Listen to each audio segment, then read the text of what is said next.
Hello friends, എല്ലാവർക്കും good morning. അപ്പോൾ പത്തരമാറ്റിൻ്റെ ഇന്നത്തെ സൂപ്പർ ഹിറ്റ് വിശേഷത്തിലേക്ക് എല്ലാവർക്കും സ്വാഗതം.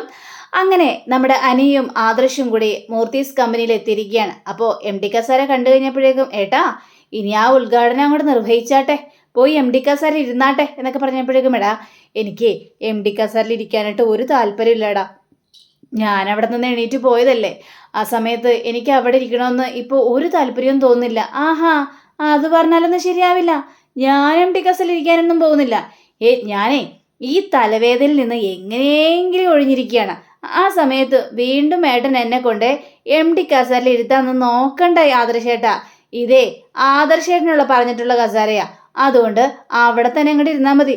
ഇതേ മുത്തശ്ശൻ്റെ കൽപ്പനയാട്ടാ, അതങ്ങനെ തെറ്റിച്ചു കഴിഞ്ഞാലേ ആദർശേട്ടൻ്റെ മുത്തശ്ശൻ പഞ്ഞിക്കിടും. പറഞ്ഞു മനസ്സിലായല്ലോ, പോയിരിക്കുക ആദർശേട്ടാ, കൂടുതൽ ഡയലോഗൊന്നും വേണ്ട.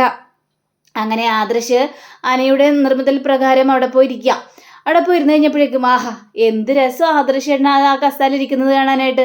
എൻ്റെ മനസ്സിന് എത്രമാത്രം ആശ്വാസം ഉണ്ടെന്ന് അറിയാവോ ആദർശേട്ടാ, ഈ ഒരു അവസരത്തിന് വേണ്ടിയാണ് ഞാൻ കാത്തിരുന്നത്. ഓ എൻ്റെ ദൈവമേ, അവിടെ ഇരിക്കുമ്പോഴുള്ള തലവേദന, അതെ പറഞ്ഞറിയിക്കാൻ പറ്റാത്ത തലവേദനയാണ് എൻ്റെ ആദർശേട്ടാ. എടാ നീ അങ്ങനെ എല്ലാത്തിൽ നിന്നും ഒഴിഞ്ഞു മാറാമെന്നൊന്നും വിചാരിക്കണ്ട, ഇനിയും ഒത്തിരി ബ്രാഞ്ചൊക്കെ ഉണ്ട്, ആ ബ്രാഞ്ചുകളെല്ലാം നീ നോക്കേണ്ടി വരും. അതൊക്കെ ഞാൻ എങ്ങനെയൊക്കെ മാനേജ് ചെയ്തോളാം. പക്ഷെ ഈ MD കസാരേ അതെനിക്കൊരു ഇഷ്ടമില്ലാത്തൊരു കസാരയാ. ചുമ്മാ അവിടെ തിരിഞ്ഞാലും ഇവിടെ തിരിഞ്ഞാലും ഒരേ തിരക്ക് തന്നെ, എപ്പോഴും ഒരേ ടെൻഷനാണ്, ഫ്രീ ആയിട്ട് നടക്കാൻ പോലും പറ്റില്ല. ഇനി എനിക്ക് എൻ്റെ ഇഷ്ടമുള്ള പോലെ ഫ്രീ ആയിട്ട് നടക്കാമല്ലോ. ഓ പിന്നെ ഫ്രീ ആയിട്ട് നടക്കാൻ തന്നെ വിടാടാ. എടാ ഞാനിവിടെ MD കസാരയിൽ ഇരിക്കുന്നുണ്ടെങ്കിലേ എന്നെ സഹായത്തിന് വേണ്ടി നീ ഇവിടെ തന്നെ ഉണ്ടാകും, അല്ലാതെ വേറെ എങ്ങോട്ടും നീ പോകാനായിട്ട് പോകുന്നില്ല. അതൊക്കെ നോക്കാം ആദർശേട്ടാ. ഇപ്പം ഏതായാലും ആദർശേട്ടൻ അവിടെ ഇരിക്കുക.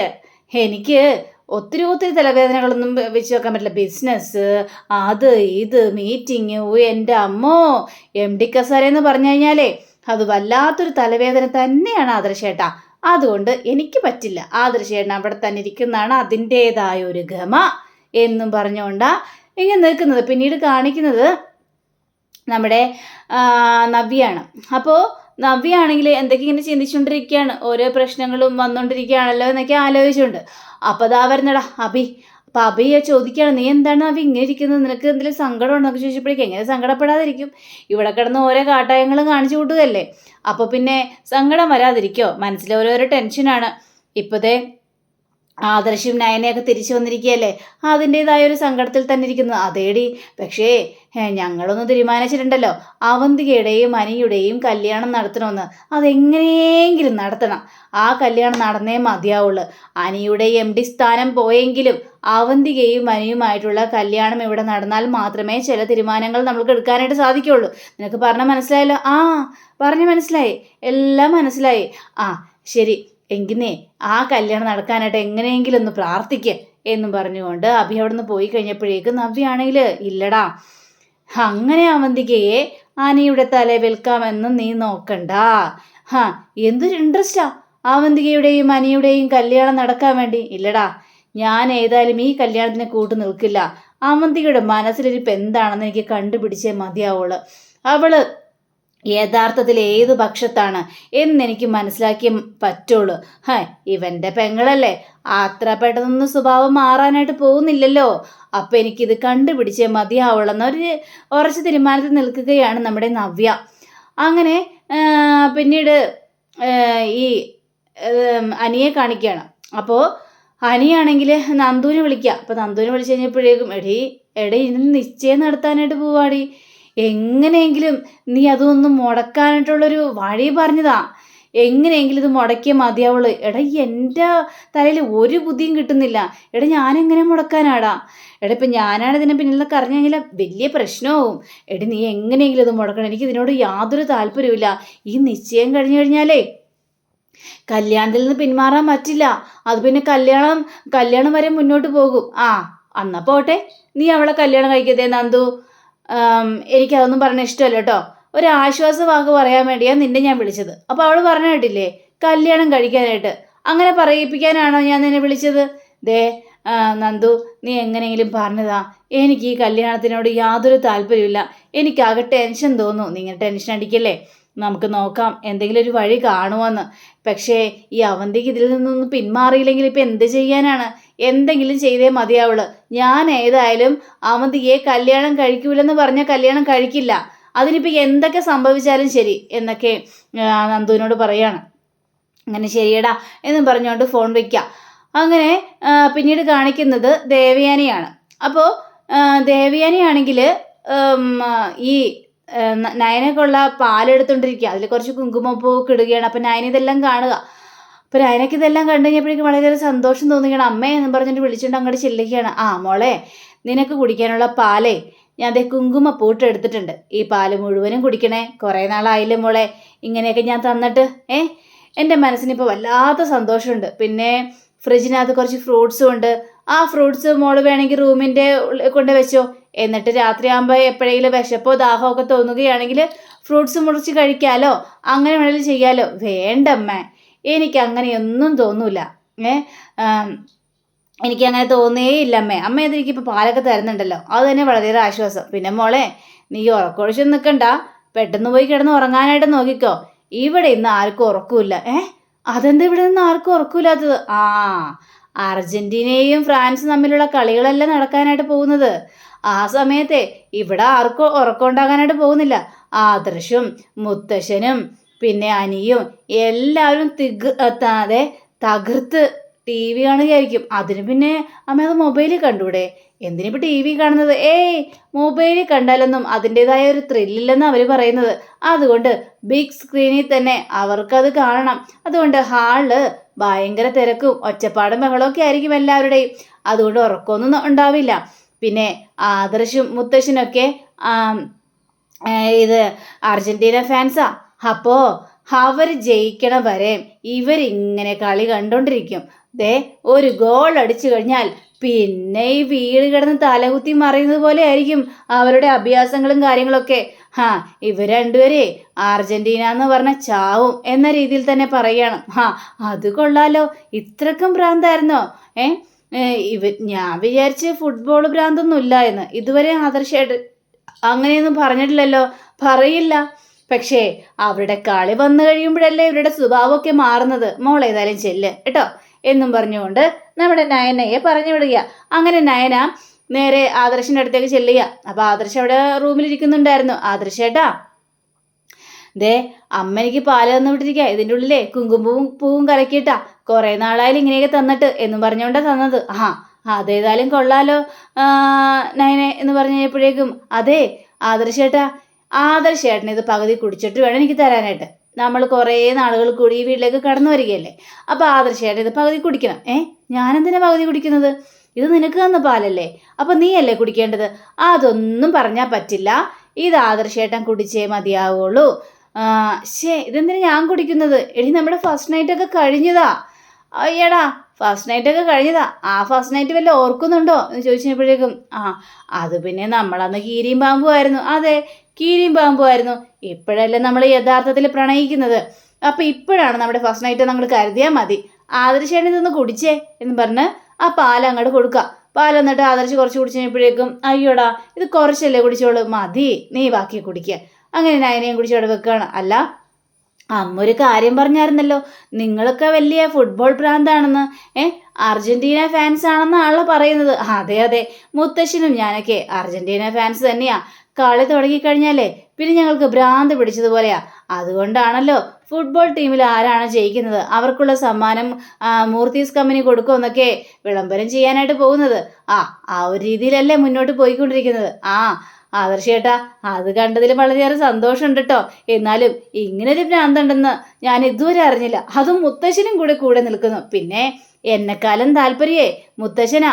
മെസ്സി എന്ന് പറഞ്ഞാൽ മുത്തശ്ശന് ജീവനാണ് എന്നും ഇങ്ങനെ സംസാരിക്കാം. അങ്ങനെ ഒരു സംസാരിച്ച് ഏതായാലും ആദർശേട്ടാ, ഇങ്ങനൊരു തിരിച്ചുവരവ് ഞാൻ ഉണ്ടാകുമെന്ന് ഞാൻ ഒരിക്കലും പ്രതീക്ഷിച്ചല്ല. പക്ഷേ വളരെയേറെ സന്തോഷമുണ്ട് ആദർശേട്ടാ, മനസ്സിനൊരു സമാധാനമൊക്കെ ഉണ്ട് ഇപ്പോൾ എന്നും പറഞ്ഞുകൊണ്ട് ഇവരവിടെ ഇങ്ങനെ സ്നേഹം പ്രകടിപ്പിക്കുകയാണ്. അങ്ങനെ പിന്നെ നമ്മുടെ നവ്യയെ കാണിക്കുകയാണ്. അപ്പം നവ്യ കണ്ണാടിയുടെ മുന്നിൽ നിന്നിട്ട് എൻ്റെ സൗന്ദര്യം എല്ലാം പോയി തുടങ്ങി. മനസ്സിലുള്ള ടെൻഷനും സ്ട്രെസ്സും കാരണമാണ് എൻ്റെ സൗന്ദര്യം എല്ലാം പോയി തുടങ്ങിയത്. എല്ലാത്തിനും കാരണം അവൻ തന്നെയാണ്. എനിക്കിപ്പോൾ ഒരു സമാധാനം ഇല്ലല്ലോ. ഈ വീട്ടിൽ ഏറ്റവും കൂടുതൽ ദുഃഖിക്കുന്നത് അത് ഞാൻ തന്നെയായിരിക്കും. എന്നൊക്കെ നവ്യ ഇങ്ങനെ മനസ്സിലിങ്ങനെ ചിന്തിക്കുക. അങ്ങനെ ചിന്തിച്ചുകൊണ്ടിരിക്കുന്ന സമയത്താണ് അത് അഭി കയറി വരുന്നത്. നവ്യേ എന്ന് പറഞ്ഞിട്ട് വിളിക്കുകയാണ്. എന്തു പറ്റി നവ്യേ? എന്തു പറ്റാനാ, ഇവിടൊക്കെ നടക്കുന്ന ഓരോ കാര്യങ്ങളെ. അതാ നവ്യേ, എനിക്കിപ്പോ വല്ലാത്ത ടെൻഷൻ തന്നെയാണ്. ഇപ്പോ നീയേ ഒരു കാര്യം ചെയ്യണം. ഈ അനിയുടെയും അവന്തിയുടെയും കല്യാണം നടക്കാൻ വേണ്ടി നീ വളരെയേറെ സപ്പോർട്ട് ചെയ്യണം. എന്നാൽ മാത്രമേ കല്യാണങ്ങൾ നടക്കുകയുള്ളൂ. അവനാണെങ്കിൽ ഇതിനോട് ഒരു ഇൻട്രസ്റ്റും ഇല്ല. അവൻ ഇപ്പോഴും ആ നന്ദുവിൻ്റെ പിന്നാലെ തന്നെയാണ്. അതൊക്കെ വിട്ടേര്, അതൊരിക്കലും നടക്കാനായിട്ട് പോകുന്നില്ല. കാരണം എൻ്റെ അമ്മയച്ഛനും അതിനോട് എതിർപ്പാണ്. അതുകൊണ്ട് ആ കാര്യം നീ വിട്ടേര്. പക്ഷേ അവന്തിയുടെ കാര്യത്തിൽ ഞാനെന്തിനാ സപ്പോർട്ട് ചെയ്യുന്നത്? അവൾ എൻ്റെ മുഖത്ത് പോലും നോക്കില്ല. അവൾ എന്നോട് സംസാരിക്കാൻ പോലും വരില്ല. എപ്പോൾ നോക്കിയാലും എന്നെ കാണുമ്പോൾ അവൾ മുഖം വീർപ്പിച്ചു നടക്കലാണ് പതിവ്. അപ്പം പിന്നെ ഞാനെന്തിനാ അവൾക്ക് വേണ്ടി സപ്പോർട്ട് ചെയ്യുന്നത്? അതെല്ലാം വിട്ടേര്. അത് പിന്നെ അതൊന്നും നീ കാര്യമാക്കാൻ നിൽക്കണ്ട. കാര്യമാക്കാൻ നിൽക്കണ്ടെന്നോ? അവൾക്ക് വേണ്ടി ഞാൻ സപ്പോർട്ട് ചെയ്യുമ്പോൾ അവൾ എന്നോട് കുറച്ചെങ്കിലും പരിഗണന കാണിക്കണ്ടേ? അതുപോലുമില്ല. പിന്നെ ഞാനെന്തിനാണ് അവളെ സപ്പോർട്ട് ചെയ്തത്? എന്നാലേ ഞാൻ നിന്നോടൊരു സത്യം പറയാം. എന്ത് സത്യം? അതെ, അവന്തിക്ക് നമ്മുടെ ടീമാണ്, അല്ലാതെ അവരുടെ ടീമല്ല. അവരുടെ ടീമായിട്ട് അഭിനയിക്കുകയാണ് അവന്തിക. അനി, നീ അഭി, നീ ചുമ ഇങ്ങനെയൊന്നും പറയാൻ നിൽക്കരുതേ. നീ അവളെ സപ്പോർട്ട് ചെയ്ത് സംസാരിക്കില്ലേ? അയ്യോ അല്ലടി, ഞാൻ പറഞ്ഞ സത്യം തന്നെയാ. ഈ അവന്തിക്ക് നമ്മുടെ ടീമാ. പക്ഷേ അവരറിഞ്ഞു കഴിഞ്ഞിട്ടുണ്ടെങ്കിൽ ഈ കല്യാണം നടക്കൂലെന്നൊക്കെ അവന്തികയ്ക്ക് നന്നായിട്ട് തന്നെ അറിയാം. പിന്നെ ഈ വീട്ടിൽ പിടിച്ചു നിൽക്കാനും പറ്റില്ലെന്ന് അറിയാം. അതുകൊണ്ട് അവരുടെ ടീമായിട്ട് ചുമ്മാ കിടന്ന് അഭിനയിക്കുകയാണ് അവന്തിക. അതൊക്കെ ഞങ്ങൾക്കറിയാവുന്ന കാര്യം തന്നെയല്ലേ? ഓ, അങ്ങനെയാണോ? അത് ശരി. അങ്ങനെയാണെങ്കിൽ ഉറപ്പായിട്ടും ഞാനേ ഈ കല്യാണം നടക്കാൻ വേണ്ടി കൂട്ടു നിൽക്കും. അത് നീ ഉറപ്പിച്ചു വെച്ചോ. അവന്തികയ്ക്ക് ഇങ്ങനൊരു മനസ്സുണ്ടെന്ന് ഞാൻ അറിഞ്ഞില്ല. അപ്പം നമ്മുടെ പക്ഷത്തായിരുന്നല്ലേ അവന്തിക? അതേടി, നമ്മുടെ പക്ഷത്ത് തന്നെയാണ്. എങ്കിൽ ഈ നിശ്ചയം ഉറപ്പായിട്ടും നടക്കും. നീ ധൈര്യമായിട്ട് പോയിക്കോന്ന് പറയാ. അങ്ങനെ അഭി അവിടെ നിന്ന് പോയി കഴിഞ്ഞപ്പോഴേക്കും നവ്യ ചിന്തിക്കണം. അപ്പം ഞാൻ മനസ്സിൽ ചിന്തിച്ച പോലെ തന്നെ ഇതെല്ലാം അവളുടെ വെറും ഡ്രാമയായിരുന്നില്ലേ? കൊടുക്കാം, ഞാൻ പൊളിച്ചടുക്കി കൈ കൊടുക്കാം. അങ്ങനെ നീ ഈ പക്ഷത്ത് നിന്നിട്ട് അവരെ ചതിക്കാനായിട്ട് നോക്കണ്ട. നീ അത്രയ്ക്കും നല്ല കുട്ടിയാണ് അനി. ആ അനിയെ ചതിക്കാനായിട്ട് ഞാൻ സമ്മതിക്കില്ല. ഇപ്പം തന്നെ കാണിച്ചു തരാം എന്ന് പറഞ്ഞുകൊണ്ട് നമ്മുടെ നവ്യ ഒരു അജ്ഞാത മെസ്സേജ് വിടുകയാണ്. ഈ മെസ്സേജ് വിട്ടത് അവന്തികയുടെ ഈ അനാമികയുടെ ഫോണിലേക്കായിരുന്നു. അങ്ങനെ വേണുവാണെങ്കിൽ എന്തൊക്കെ ഇങ്ങനെ കണക്ക് കൂട്ടിക്കൊണ്ടിരിക്കുക. ആ സമയത്ത് അച്ഛാ, ഒരു കാര്യമുണ്ട് അച്ഛാ. എന്ത് കാര്യം? അല്ല, എനിക്ക് ഒരു അജ്ഞാത മെസ്സേജ് വന്നു. അജ്ഞാത മെസ്സേജോ? എന്താ അജ്ഞാത മെസ്സേജ് വന്നത്? അതിൽ എഴുതിയിരിക്കുന്നതേ, അനിയും അവന്തികയുമായിട്ടുള്ള കല്യാണം നടന്നു കഴിഞ്ഞാൽ അതിൻ്റെ ഗുണം കിട്ടാൻ പോകുന്നത് അനിക്കാണെന്നത്രേ. അജ്ഞാത മെസ്സേജ് അങ്ങനെ വന്നോ? ആരാ എന്താണെന്നൊന്നും അറിയില്ലേ? ഇല്ലെന്നേ, അജ്ഞാത മെസ്സേജ് അല്ലേ, നമ്പറില്ലല്ലോ. പിന്നെ എങ്ങനെയാ കാര്യങ്ങൾ അറിയുന്നത്? ഇതാരാണപ്പം അങ്ങനെ ഒരു മെസ്സേജ് അയച്ചത്? അതാണച്ചാ എനിക്ക് മനസ്സിലാവാത്തത്. ഇനി അനിക്ക് തന്നെയായിരിക്കും ഗുണം. അനിക്കെന്ത് ഗുണം കിട്ടാനായിട്ട് പോകുന്നു നീ പറയുന്നത്? അല്ല, ഈ നന്ദുവിനെ സ്നേഹിച്ചുകൊണ്ടിരിക്കുവല്ലേ അനി?